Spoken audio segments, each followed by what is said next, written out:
നമസ്കാരം. ഹൈറൻ പെൻഷൻ ന്യൂസിൻ്റെ പുതിയൊരു വീഡിയോയിലേക്ക് എല്ലാവർക്കും സ്വാഗതം. ആദ്യമായി കാണുന്നവരാണെങ്കിൽ സബ്സ്ക്രൈബ് ചെയ്യാനും അതുപോലെ തന്നെ ലൈക്ക് ചെയ്യാനും മറക്കരുത്.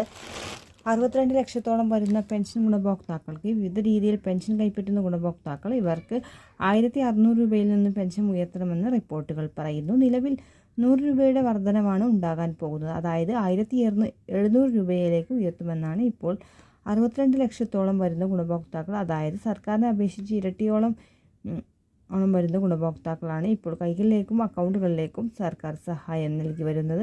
നിലവിൽ 1600 രൂപയുടെ വിതരണമാണ് പുരോഗമിച്ചു കൊണ്ടിരിക്കുന്നത്. ഇനിയും തുക എത്തിച്ചേരാത്തവർക്ക് ഈ ആഴ്ച വിതരണം പൂർത്തിയാകും. എന്നിരുന്നാലും ഇനി 5 മാസത്തെ ക്ഷേമ പെൻഷനാണ് ഇപ്പോൾ കുടിശ്ശികയുള്ളത്. ഇതിൽ നിന്ന് 2 സാമ്പത്തിക വർഷവും മറ്റു 2 സാമ്പത്തിക വർഷവുമാണ് അനുവദിക്കുമെന്ന് സർക്കാർ റിപ്പോർട്ടിൽ അറിയിച്ചിരിക്കുന്നത്. എന്നാൽ പോലും ഇനി എല്ലാ മാസവും കൃത്യമായി പെൻഷൻ ലഭിക്കും. എല്ലാ മാസവും 20-ാം തീയതി മുതൽ 30-ാം തീയതി വരെയുള്ള ദിവസങ്ങളിലായിരിക്കും പെൻഷൻ ലഭിക്കുക. ഇതിനു വേണ്ടിയുള്ള എല്ലാ ക്രമീകരണങ്ങളും സർക്കാരിൻ്റെ ഭാഗത്തു നിന്നും ഉറപ്പായിട്ടുണ്ട്. ഇതോടൊപ്പം തന്നെ വിവിധ ബോർഡുകൾ നൽകുന്ന പെൻഷൻ കുടിശ്ശിക നൽകും.